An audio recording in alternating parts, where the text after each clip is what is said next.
पंजाब भर में corona SOPs की खिलाफ वर्जी, सूबे में कोरोना वायरस ने फिर से सर उठाना शुरू कर दिया। कोरोना के बढ़ते केसेस पर महकमा सेहत पंजाब ने स्कूल्स, शादी हॉल्स और कारोबार बंद करने का इंदिया दिया है।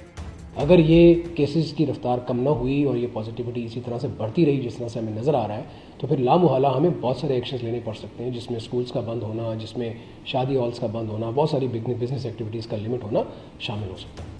सेक्रेटरी सेहत ने कोरोना की सूरत हाल पर काबू पाने के लिए पहले मरहले में स्कूलों के औकात कार भी कम करने का इशारा दे दिया। टाइमिंग्स कम करने से फ़ायदा हो जाता है तो हमें गालिबन स्कूल बंद नहीं करने पड़ेंगे। अगर हम लोगों को SOP कंप्लायंस पे आमादा करने में कामयाब हो गए और लोगों ने मास्क पहनना शुरू कर दिया, सोशल डिस्टेंसिंग की तरफ आ गए, तो हो सकता है ये पॉजिटिविटी न बढ़े और हमें स्कूल न बंद करने पड़े।